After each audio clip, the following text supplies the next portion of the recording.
महाराष्ट्र में जिस तरीके से हालात बने हुए हैं उसके मद्देनजर आज जो महाराष्ट्र के कैबिनेट की मंत्रिमंडल की बैठक हुई उसके बाद यह तय हुआ, क्योंकि आज ही महाराष्ट्र में एक हफ्ता पूरा होने जा रहा है महाराष्ट्र में संचारबंदी लागू होने के बाद, और उसके बाद जो जायजा लिया गया उसके बाद सरकार को लगता है कि अभी और भी स्ट्रिक्ट गाइडलाइंस जारी होनी चाहिए। पूरा लॉकडाउन कहीं ना कहीं महाराष्ट्र में होने के कगार पर नजर आ रहा है।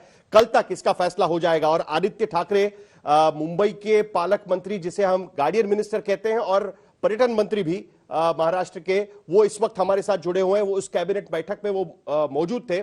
आदित्य, सबसे बड़ा सवाल फिलहाल यही है, लोग यही जानना चाहते हैं, एक हफ्ता पूरा हो चुका है लॉकडाउन को लेकर, संचारबंदी की घोषणा होने के बाद क्या स्थिति में कुछ सुधार आने के लक्षण आपको नजर आ रहे हैं, और अगर आ रहे हैं तो ये पूरे लॉकडाउन की बातें अब क्यों हो रही है? साहिल नमस्ते। एक तो मैं अभी सुन रहा था कि काफी एक शब्द का उपयोग हो गया, हम पैचन होने से पहले, कि डरावना। मुझे लगता है कि अभी डरने की बात नहीं है, थोड़े शांत रह के, पैनिक ना होते हम सभी ने ये काम लेना चाहिए।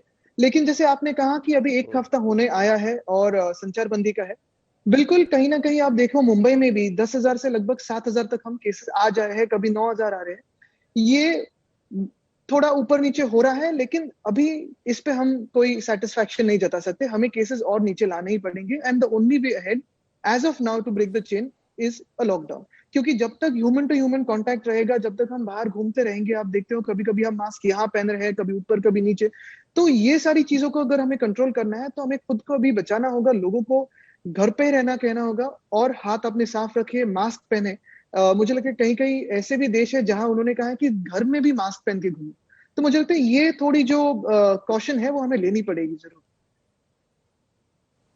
लेकिन हमने देखा कि एक हफ्ता जिसका मैंने जिक्र किया कि लॉकडाउन संचारबंदी की घोषणा होने के बाद कंपेयर करें हम लोग, तो जो फर्स्ट वेव महाराष्ट्र में आई थी उसमें महाराष्ट्र का पीक हुआ था सितंबर में, 37,000 केसेस पर डे निकल रही थी उस वक्त। आज की तारीख में महाराष्ट्र में 58,000 से लेकर 67,000 तक केसेस निकल रही है। मुंबई की स्थिति ऐसी थी कि मुंबई में 2,500 से 3,000 केसेस निकल रही थी उसी दौरान, और आज की स्थिति में 8,000 से लेकर 10,000 केसेस निकल रही है। यानी एक्सपोनेंशियल ग्रोथ हम दूसरे वेव में दिख रहे हैं। तो ऐसे में जो लॉकडाउन लगाया गया वो नाकाफी था, आपको लगता है, क्योंकि अभी भी ट्रांसपोर्ट हमने शुरू रखा है या बाकी तरीके की चीजें अभी भी खुली रखी हुई है? क्या इसी वजह से आपको लगता है कि स्ट्रिक्ट लॉकडाउन ये एकमात्र उपाय अब रह गया है, या और भी कोई उपाय पर सरकार सोच रही है? नहीं, इसमें एक बात तो जाहिर सी है कि जब कोई भी इन्फेक्शन ये कोविड का होता है, अगर आप पिछले साल भी देखो, तो 3 दिन का लॉकडाउन, 5 दिन का लॉकडाउन, ये मायने साइंटिफिकली रखता नहीं है। ये 2 हफ्ते तो लेता ही है, क्योंकि फर्स्ट रेट ऑफ ट्रांसमिशन, फिर दूसरा ट्रांसमिशन, अगर आप फर्स्ट क्लोज कॉन्टैक्ट्स में हो, हमें खुद को पता चलने में कि हमें कोविड हुआ है, शायद एसिम्प्टोमेटिक से लेकर सिम्प्टोमेटिक होने तक एक केस को लेके 5 से 7 दिन लगते हैं। लेकिन हमें यकीन है, हमें यही उम्मीद है कि अगले 15 दिनों में केसेस उतरने शुरू हो जाएंगे। और अभी हमारा यही फोकस है कि ज्यादा से ज्यादा लोगों को इस इन्फेक्शन से दूर रखे, अपने घरों में रखे। केसेस बिल्कुल बढ़ रहे हैं। जब हम पहले कह रहे थे कि कर्ब्स लाने जरूरी है, रिस्ट्रिक्शंस लाने जरूरी है, लॉकडाउन जैसी स्थिति शायद आ सकती है, तब कई लोग हम पे हंस रहे थे। लेकिन अगर आप देखो तो देश के अन्य राज्यों में भी अभी ये शुरू हुआ है। एक बात ये भी हो सकती है कि महाराष्ट्र में हमने पिछले साल भी जो किया, फिर बीच में जब केसेस मुंबई जैसे शहर में 150 तक हुई थी, नागपुर में काफी कम हुई थी, हर एक शहर में कम हुई थी, तो थोड़ा सबको लगा था कि नहीं, अभी तो कोरोना गया है, अभी कोरोना की सेकेंड वेव नहीं आ सकती। तब मुख्यमंत्री साहब ने और सारे कैबिनेट के जो लोग हैं वो यही हम कह रहे थे सबसे कि कोरोना अभी तक गया नहीं है, कोरोना अभी भी हमारे बीच में है, और इसलिए हमारी टेस्टिंग वैसी ही रही, हमारे फैसिलिटीज ओपन रहे, भले उसमें पेशेंट्स कम थे लेकिन फैसिलिटीज हमने चालू रखे। और अगर आप देखो तो अभी जब एक्सपोनेंशियल ग्रोथ हुए, जब पीक जैसे मुंबई जैसे शहर में 2,000 पिछले सितंबर में था, उससे कई गुना बढ़ गया है, 10,000 तक गया, तब भी हमारी फैसिलिटीज मैनेज कर रही थी। और इसी का यही मतलब बनता है कि अभी भी कोरोना गया नहीं है। हर एक राज्य ने टेस्टिंग अपना जारी रखना जरूरी है। और हम तो कह रहे हैं, मैं किसी को सलाह देने के लिए आया नहीं हूं, लेकिन एक कभी कभी ऐसी भी परसेप्शन बन गई थी बीच में कि जितने अपने आंकड़े कम हो उतनी पब्लिक इमेज ज्यादा है और उतना कंट्रोल ज्यादा है। लेकिन ये पैंडेमिक है, और हर वक्त जब हम किसी भी ऑफिसर से बात कर रहे हैं, हमारे डॉक्टर्स से बात कर रहे हैं, हमारे मेडिकल ऑफिसर्स हेल्थ जो होते हैं, हर एक म्यूनिसिपल कॉर्पोरेशन में हो या गांव में हो, जिलों में हो, उनसे यही कह रहे हैं कि केसेस को छुपाओ मत, क्योंकि केसेस या आंकड़ा कम होने से आपकी सक्सेस नहीं है। अगर आंकड़ा ज्यादा है तो शायद आपकी सक्सेस है, क्योंकि उतने लोगों को आप आइडेंटिफाई कर रहे हो और रिकवरी में ज्यादा उनकी हेल्प कर रहे हो, क्योंकि ये पैंडेमिक है, ये दुनिया भर में है। जी। लेकिन उसके बाद भी जो सरकार की तरफ से कहा गया कि जो आरोग्य सेवाएं हैं उन पर दबाव काफी बढ़ रहा है और इसी के चलते लॉकडाउन में जाने की नौबत आ गई थी। क्या अभी भी वो तनाव काफी है? क्योंकि अभी भी जो खबरें हमारे पास आ रही है उसके मुताबिक आईसीयू बेड्स की बहुत कमी महसूस हो रही है, ऑक्सीजन की कमी अभी भी महसूस हो रही है। रेमडेसिविर भले ही लाइफ सेविंग ना हो, तमाम तरीके के गाइडलाइंस उसके बारे में दिए हो, लेकिन अभी भी उसका इस्तेमाल काफी संख्या में हो रहा है। और मुंबई से बाहर अगर हम निकले तो पुणे और रूरल महाराष्ट्र में खास करके ये दवाइयां नहीं मिल रही है और ऑक्सीजन की खास करके अभी भी कमी वहां पर दिखाई दे रही है। तो ये कैसे मैनेज होगा? क्या ये लॉकडाउन का पीरियड ये सुविधाओं को ठीक ठाक करने के लिए, मजबूत करने के लिए इस्तेमाल किया जाएगा? वही उसका एक उपयोग होता है, क्योंकि देखो, हम एज गवर्नमेंट जितनी भी सरकारें हैं देश में या दुनिया में, इंफ्रास्ट्रक्चर तो हम बढ़ा सकते हैं और बढ़ाते जा रहे हैं। 30,000 बेड्स बना सकते हैं। अभी भी हम आज देख रहे थे मलाड में 2,000 बेड का एक जंबो सेंटर बना रहे हैं, 200 आईसीयू बेड्स आएंगे। काफी, जैसे पूरे महाराष्ट्र में हम आईसीयू बेड्स बना रहे हैं, काफी ऑक्सीजनेटेड बेड्स बना रहे हैं। ऑक्सीजन भी काफी अन्य राज्यों से हम इंपोर्ट कर रहे हैं, खुद का ऑक्सीजन जो कोटा था उसके आगे जाके। लेकिन हम डॉक्टर्स तो एक दिन में नहीं बना सकते, हम हमारे पैरामेडिक्स एक दिन में नहीं बना सकते, हमारे नर्सेस एक दिन में नहीं बना सकते। और उनपे जो तनाव आ गया है, उनपे जो स्ट्रेन है, वो कहीं ना कहीं हमें कम करना पड़ेगा। जो फ्रंटलाइन वर्कर्स है, फिर उसमें हमारे बीएसटी हो, एसटी हो, रेलवे के जो इंजीनियर्स है, ड्राइवर्स है, ये सारे लोग हैं, पुलिस है, ये जो हमारे फ्रंटलाइन वर्कर्स है, उनके लिए जो स्ट्रेन होता है वो कम करना जरूरी है। जो टेस्टिंग लैब्स है वो भी शायद 50,000 60,000 टेस्ट कर रहे हैं दिन में, तो जो टर्न अराउंड टाइम होता है वो भी तो कम होना कभी कभी जरूरी होता है। लेकिन ऑक्सीजन की कमी का आप क्या करेंगे? पीयूष गोयल कह रहे हैं कि स्टेट को भी अपनी ऑक्सीजन की डिमांड पर कंट्रोल रखना चाहिए। हमने देखा कि अभी ट्रेन से आप टैंकर्स भेज रहे हैं और विशाखापट्टनम से वो ऑक्सीजन की सप्लाई लाने की कोशिश चल रही है। ऑक्सीजन की कमी सबसे बड़ी कमी है आज की तारीख में, अभी भी लोग कह रहे हैं, पीयूष गोयल कह रहे हैं कि स्टेट को अपनी डिमांड कंट्रोल करनी चाहिए। क्या जवाब है आप? नहीं, देखो, इसमें कोई भी राजकीय नेता अगर कहे और डॉक्टर को सलाह दे कि आप आपकी ऑक्सीजन डिमांड कम रखो, या वो, मैं उसमें नहीं जाना चाहता, क्योंकि ये कंट्रोवर्सी की बात है। और अभी मुझे नहीं लगता कि कंट्रोवर्सी या पॉलिटिक्स का वक्त है। इसमें तू मैंने की बात नहीं है। हमारे जो सीएम साहब है, डीसीएम साहब है, हमारे जो लीडरशिप है पॉलिटिकल, उन्होंने यहाँ क्लियरली कह दिया है कि जो भी हम करें वो डॉक्टर्स की सलाह पर हो, साइंटिस्ट की सलाह पर हो।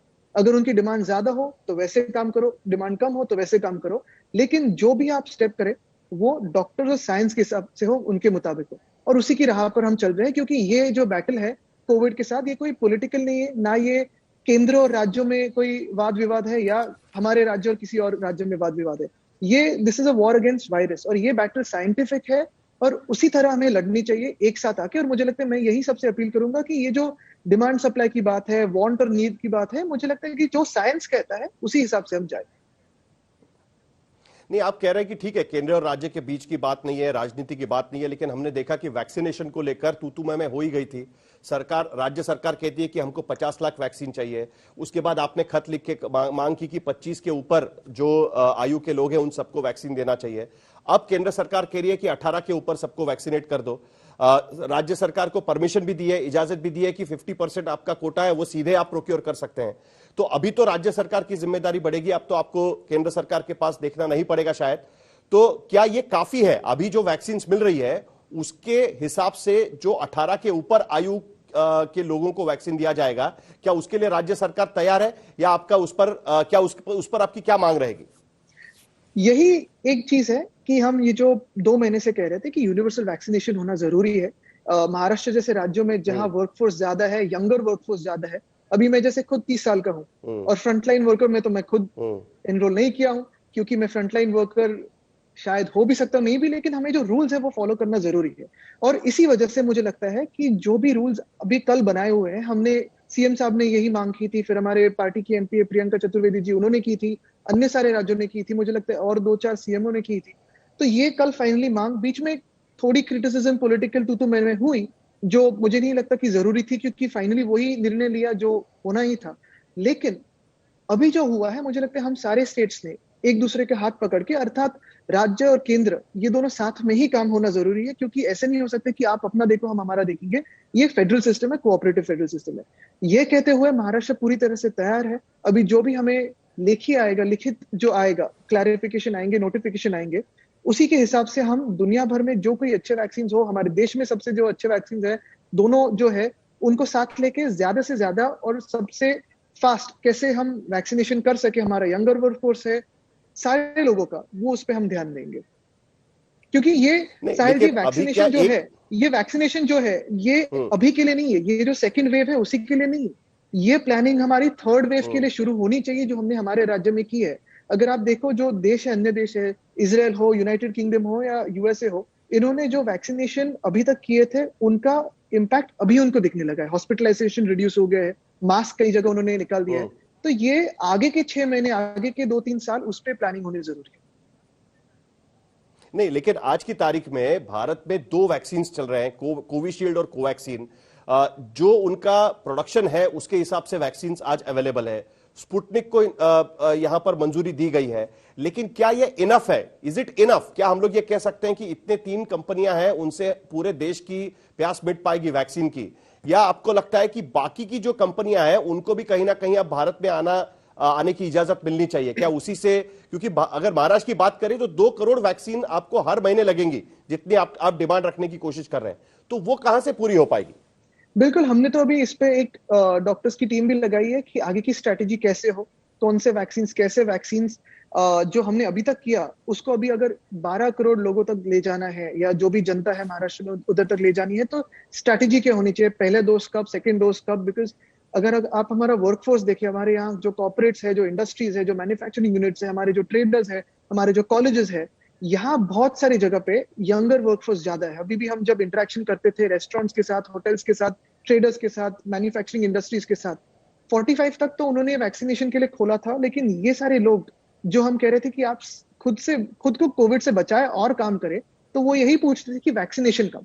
अभी इनके साथ हम बैठ के पूरी प्लानिंग में अब लग चुके हैं, टीम्स लग चुकी है इनके साथ। और जो रही बात अन्य नहीं, वैक्सीन लेकिन की दुनिया भर की, हम्म, जैसे आपने कहा कि हम्म, इस पैंडेमिक में the world is not enough, कुछ भी इस पैंडेमिक में कम पड़ सकता है। और इसलिए ये भी हमारी एक मानसिक तैयारी है कि अगर दुनिया भर से अगर सेंटर की परमिशन मिले तो कैसे इंपोर्ट करे, क्या इंपोर्ट करे, उस पर भी हमारे साइंटिफिक टीम्स लग चुकी है।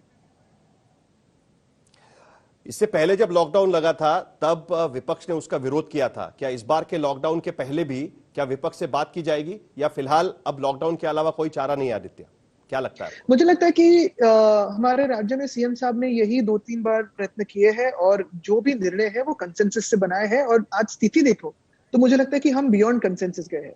बिल्कुल, जहां डिसाइसिव होना है वहां सीएम साहब ने खुद डिसीजंस लिए हैं, लेकिन जो भी आज निर्णय लिया है, हम यही कहते आए हैं कि इसमें राजनीति ना करें, इसमें पॉपुलिज्म की बात ना करें। ये पॉपुलिज्म के बारे में नहीं है, ना किसी की इमेज के बारे में है, ये हमारे राज्य के बारे में है, देश के बारे में है, लोगों के बारे में है। और जहां जहां हमें ऐसे कुछ निर्णय लेने पड़े जो लोगों के हितों में है, लोगों के हित में है, कोई भी उसका विरोध करे, हमारी कोई भी आलोचना करे, हम लोगों के हित में बात करेंगे और उनके, हमारी जो परम ड्यूटी है कि उनको सेव करें, उनको बचाए, वो हम करते जाएंगे। आदित्य, आप भी अभी अभी कोविड से बाहर निकले हैं, आपको भी कोविड हुआ था, आपकी मां को भी कोविड हुआ था। क्या अनुभव रहा आपका? क्योंकि साल भर आप अपने आप को कोविड से बचाते रहे, लेकिन सेकेंड वेव ने आपको पकड़ लिया। तो इससे क्या क्या लगता है, आपने अपने आप को किस तरीके से इससे दूर रखने की कोशिश की? कुछ टिप्स लोगों के लिए भी देना चाहेंगे, क्योंकि महाराष्ट्र में अभी सेकेंड वेव जोरों पर है। बिल्कुल, पहली बात तो अगर कोई आपसे कहे कि अरे ये कोविड क्या है, तो कोल्ड का फ्लू है, उससे बात मत करो, क्योंकि ये फिजूल की बात है, बकवास बात है कि COVID is just a flu और cold and cough. It is much more than that, उससे काफी बढ़कर है। जो वीकनेस आती है, जो भी वो 5-6 दिन होते हैं पहले कोविड के, वो बहुत कठिन होते हैं, लेकिन डरने की बात नहीं है अगर आप सही वक्त पर टेस्ट करो।